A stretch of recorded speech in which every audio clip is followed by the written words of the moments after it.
El cine. Historia, evolución, nuevas realidades y dinámicas. El cine, más allá de la gran pantalla. Siempre y para siempre, el cine.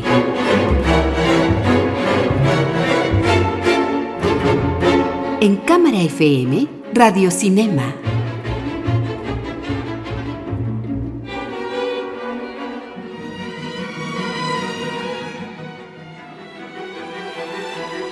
El cine y su capacidad de construir imaginarios, de poder representar esas coyunturas, a veces demasiado políticamente correctos y en otros casos totalmente revolucionarios.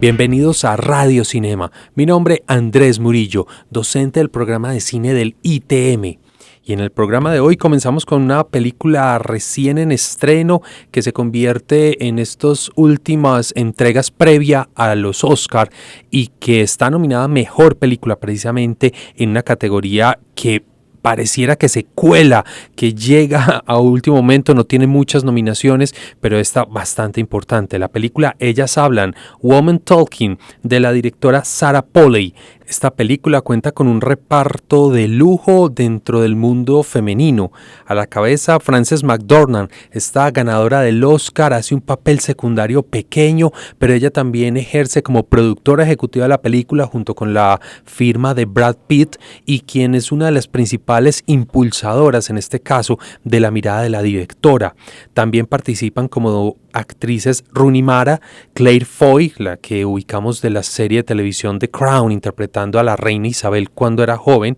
y la actriz Jessie Buckley. Ellas han tenido una carrera ascendente, hacen parte como de esa generación de actrices que no son muy jóvenes, ya con una trayectoria, pero que han consolidado una carrera y son del agrado del público. Y aquí es una historia de mujeres hablando de mujeres, y es una historia bien interesante, adaptación de un libro en el que nos muestran, están anclados en el año 2010, es un contexto temporal, pero que es una comunidad tipo mormones o los Amish, que son lejanos a todos los desarrollos tecnológicos, viven como en otro siglo y que al interior se generan unas dinámicas y unas reglas de convivencia bastante fuerte, en este caso sobre todo la opresión sobre las mujeres. Entonces se entiende en el argumento que los hombres han venido haciendo abusos, que duermen a las mujeres para abusar, golpear de ellas, y que este grupo de madres, pues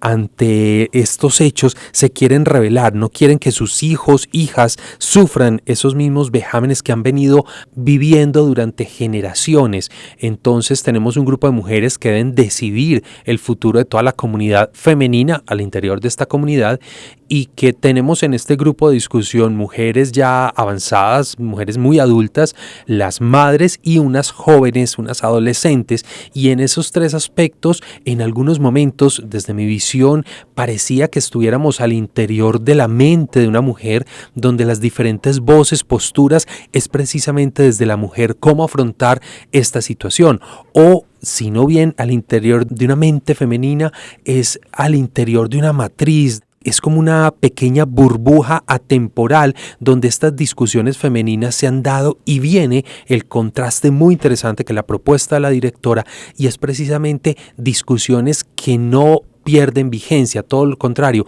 que son sumamente vigentes, pero que vienen planteadas o dadas desde hace generaciones, que ese rol femenino, esa opresión, esa invisibilización, el abuso por parte del masculino, todos los roles masculinos que aparecen vagamente a lo largo de la película es en sombras, no dan la cara nunca a cámara, y solo uno, el personaje masculino que lo interpreta el actor Ben Whishaw, da la cara, pero es un hombre sensible, totalmente empático con la situación que están viviendo las mujeres, sirve de escribano, quien está haciendo la relatoría de lo que se está discutiendo a manera de memoria, porque las mujeres en esta comunidad ni siquiera pueden aprender a leer y a escribir. Entonces, a lo largo de la película vamos teniendo unos ritmos, unos altos picos y unos bajos, donde la discusión nos va llevando por esas diferentes ópticas a lo que se enfrentan las mujeres dentro de esta trama, pero como decía, se abstrae a una generalización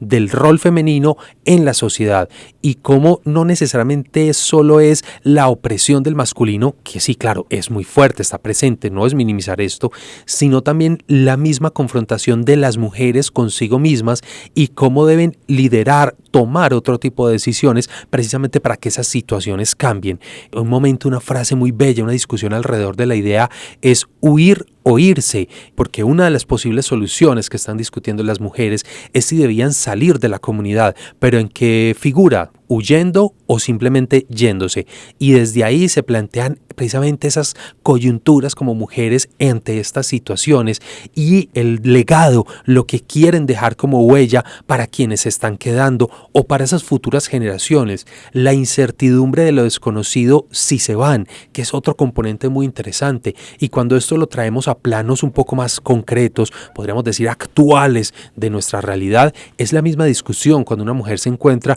en un hogar, ya está siendo maltratada y debe decidir si irse o quedarse, y el irse, enfrentarse en soledad o con una familia, con hijos a su cargo, enfrentarse a eso desconocido. Entonces aquí la directora Sarah Polley está haciendo una brillante amalgama de discusiones que están en el ambiente, que son totalmente pertinentes en una burbuja temporal. Esto pareciera traído de otro siglo, pero que tiene toda la vigencia, todo el momento actual. Sarah Polley es una de esas directoras que desde mediados de los 2000, 2006 por allá hace su primera película y siempre tuvo ese tono independiente, ese tinte de crear historias alejados de los cánones mainstream, aunque tienen dentro de sus películas ciertos giros que pareciera apuntar a ese público grueso, pero es porque ella hace parte de las actrices de los 90 que interpretaron grandes roles, grandes películas independientes en el cine estadounidense. Recuerdo especialmente su participación con Isabel Coixet,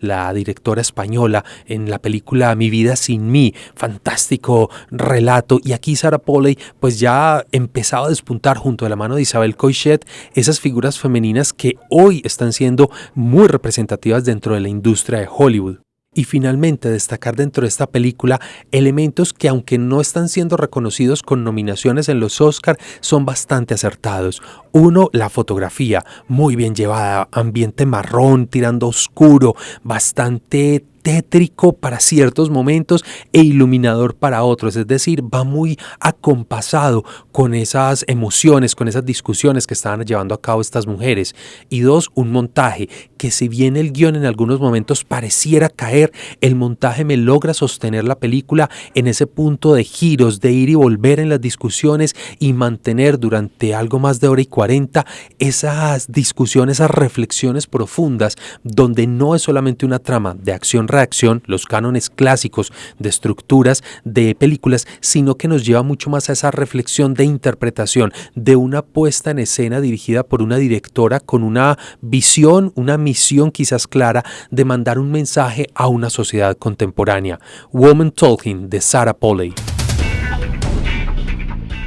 Y claro, estamos a momentos previos de lo que es una de las entregas más llamativas, mediáticas alrededor del mundo del cine, como lo son los Oscars, estos premios que entrega la Academia precisamente desde Estados Unidos, premiando uno de los cines más influyentes, eso no lo podemos dejar de desconocer, y que alrededor de esta ceremonia pues hay mucho show mediático, mucho glamour, la alfombra roja, toda esta pompa que rodea la entrega de los premios, pero que entre líneas siempre está la discusión hasta qué punto estos premios realmente resaltan lo artístico de las películas o los protagonistas, actores, directores, demás crew que participan en las películas, o simplemente se queda en ese fenómeno mediático para impulsar más ese merchandising de las películas. Y esa discusión que está ahí siempre permanente, pues nos ha hecho unas entregas en los últimos más o menos 2-3 años bastante opacas de lo que son las ceremonias, sin mucho feeling, sin mucha vida, ceremonias que son más de trámite, que esos espacios en televisión se han convertido en un encuentro poco interesante, más allá de uno poder resolver la inquietud quién gana este año en determinada categoría, y luego con unos shows alternos, paralelos, que no son el centro propiamente de la premiación, como lo fue el baile, un twerking que hace Meryl Streep hace un par de años, lo que fue la cachetada del golpe de Will Smith a Chris Rock en la última entrega, y que eso no tiene nada que ver con las premiaciones, no tiene nada que ver con lo cinematográfico, sí deja muchas preguntas y muchos elementos de por medio en este desarrollo, pero que pues digamos da cuenta precisamente de esa calidad, y ya cada cual puede generar su propio juicio de lo que se está premiando en los Oscar. Por lo menos este año hay unas categorías que sí son muy interesantes en cuanto a quién van a premiar, qué se está premiando, y más allá de que sean premios digamos de altura, de buen reconocimiento como lo puede ser buena película, y no otros más técnicos, más como montaje o diseño sonoro, de producción, que no tienen tanta relevancia, es porque en esas categorías sí hay una cuota artística bastante importante, donde se está dando una lucha realmente interesante. Por ejemplo, en actor principal, ahí hay una disputa muy interesante. Austin Butler en el papel protagónico de Elvis, Colin Farrell en The Banshees of Inisherin, Brendan Fraser con The Whale, Paul Mescal en After Sun y Bill Knight en Living. Entre estos actores, cada una de sus propuestas realmente está a una muy buena altura de actuación. Papeles contundentes, fuertes, emotivos, que los lleva a uno en la memoria, quedan rondando varios días después de la película, gracias precisamente a esas interpretaciones, con estilos diferentes, distintos momentos de vida, o sea, actores en distintos momentos de vida, y que aún así cada uno mereciera un premio, un reconocimiento por sí mismo. Algo similar sucede con la actriz principal, esta categoría que, si bien estamos en un momento donde es políticamente correcto darle mucha relevancia, como lo suele hacer los Oscar en lo políticamente correcto, es porque vuelve y juega. Aquí hay una trascendencia artística en cada uno de los planteamientos. Está Cate Blanchett con la película Tar, Ana de Armas con Blonde, una magnífica interpretación de Marilyn Monroe, Andrea Riseborough con To Leslie, Michelle Williams en The Fabelmans y Michelle Yeoh en Everything Everywhere All at Once. Todas estas actrices, cada una se va a destacar por ciertos rasgos o ciertos elementos de empatía de cara al espectador, pero que cada una desde sus roles está generando ese relacionamiento, esa profundidad de personaje que uno espera a la hora de relacionarse con una obra. Otra de esas categorías que es una mirada muy interesante, aquí más cercano quizás a lo técnico, pero aún así alto componente expresivo, es la de fotografía, mejor fotografía en una película. Las películas son All Quiet on the Western Front, Bardo, Elvis, Empire of Light y Tar. Aquí cada una vuelve y juega estilos muy diferentes entre Elvis, las luces, la ambientación de una época, una reconstrucción histórica muy diferente. Campo abierto, la tierra, la sangre, otras mezclas. Bardo, más con un estilo íntimo, mucho más cercano a una propuesta que el director ha venido desarrollando. Y Tar, Empire of Light, más citadino, en unos azules, en unos componentes de envolver sentimientos a través de la luz. Una categoría que me está generando mucha inquietud y no quisiera que se resolviera como creo que se va a resolver es la de director, porque aquí hay pesos pesados en nombres, pero también propuestas muy disímiles en cuanto a esa propuesta artística. The Banshees of Inisherin, dirigida por Martin McDonagh, es una de las películas favoritas, me encantó esa dirección, me encantó esa manera de enfocar desde la sencillez, la complejidad de la naturaleza humana. Los Daniel Kwan y Daniel Scheinert con Everything Everywhere All at Once, un poco más arriesgados, a un guión original, sacando, digamos, por un lado, una historia bastante diferente a eso usual que estamos viendo o en el Hollywood de hoy. Steven Spielberg, que llega con su obra autobiográfica The Fabelmans, Tar, del director Todd Field, y Triangle of Sadness, de Ruben Östlund. De todas, pues pareciera que Steven Spielberg tiene una delantera nada más por su nombre, incluso dejando atrás la obra, y eso es lo que preocupa, porque cuando se van a equiparar esos desarrollos desde la dirección, estos otros directores están a la altura de lo que propone Steven Spielberg. Vamos a ver qué nos dice la academia. Y finalmente, pues la categoría principal, mejor película, y allí muchos nombres, muchos títulos y que podría dar muchos programas para poder discutir, pero pues, miradas muy interesantes. All Quiet on the Western Front, Avatar, The Way of Water, esta película secuela aquí, digamos, apoyada mucho desde lo técnico, más allá de ese mensaje que está bien aplicado, que es muy bonito, pero que tan artístico está para estar como mejor película. The Banshees of Inisherin, Elvis, Everything Everywhere All at Once, The Fabelmans, Tar, Top Gun Maverick, otra que se cuelan por otro impacto más mediático, creería yo, que desde lo artístico, Triangle of Sadness y Woman Talking. Estas películas hacen que sea una categoría muy nutrida,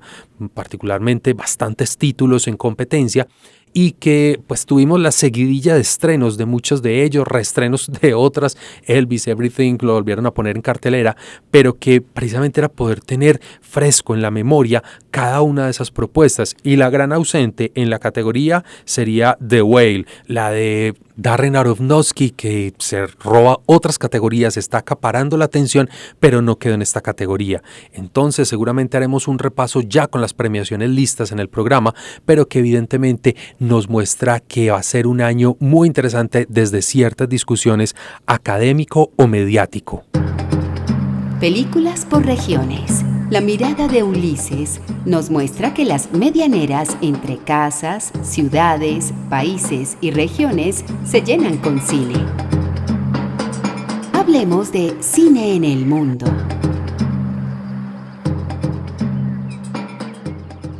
Y una película latinoamericana desde Uruguay, en asocio con Argentina, un país que en los últimos 20 años ha arrojado títulos muy interesantes en festivales internacionales, pero que también con un paso sólido ha ido configurando una filmografía importante para ese sur del continente. Aquí se nos muestra una película bien íntima, muy sencilla, con una profundidad muy interesante. La película Respirar, de Javier Palleiro, del año 2018, un guión de este director, esta su ópera prima, tenía un trabajo previo, un cortometraje que estuvo nominado en Cannes, que termina siendo ese primer peldaño que lo lleva entonces a esta ópera prima, y que aquí nos relata la historia de una mujer que recién descubre que está en embarazo cuando está comenzando su proceso de separación de su esposo, y que pues obviamente está en una coyuntura sobre el qué hacer, tener el hijo, abortar, está dentro de los parámetros de la legalidad,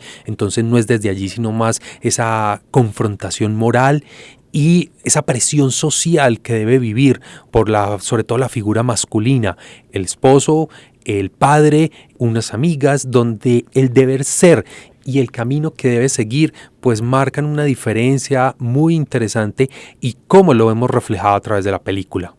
El director Palleira lo que hace principalmente es hacer una analogía, una construcción simbólica con el agua. Lo primero que vemos es la protagonista, esta mujer sumergida en un pozo, en agua, tratando de subir, de buscar el aire para poder respirar, pero en el ambiente, en el sonido, se escuchan los sonidos de un bebé que son las que comienzan a jalar, a hundir a este personaje y inmediatamente se despierta, es decir, es una figura de sueño y es una asociación que como imagen inicial nos va a marcar toda la película, como esta figura, esta sombra del bebé pareciera que va a hundir a esta mujer, es la lucha que ella está haciendo para conciliar su sentimiento de maternidad o de mujer y las decisiones que debe tomar. Y desde allí entonces vemos constantemente que es un sueño recurrente y que ella a través de un proceso laboral tiene que ver con el buceo, tiene que estar debajo del agua,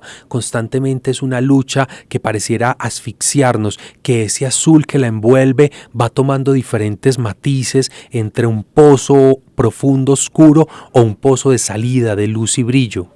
Vemos en esa construcción por fuera del agua una mujer silente que está compungida, que está muy pesada precisamente por ese conflicto que está llevando sobre sus hombros la figura del padre, que pareciera a veces apoyar, otras veces una presión innecesaria, la va resquebrajando, y obviamente la figura del esposo entra, sale, es una situación muy cotidiana, muy sencilla dentro de su narrativa, pero son en pequeñas sutilezas sobre los hombros de la actriz que recae ese peso dramático o esa profundidad donde la identificación por parte del espectador pues vamos sufriendo, vamos transformando en esos dolores. Y que incluso esta película, cuando la trabajé en el cineclub, algunos de los participantes, mujeres, compartían como precisamente no era tan difícil llegar a ese tipo de decisiones, a ese tipo de conflictos, y que precisamente la sencillez de la película lo que hacía era potenciar decisiones que siempre están muy camufladas, muy a la sombra,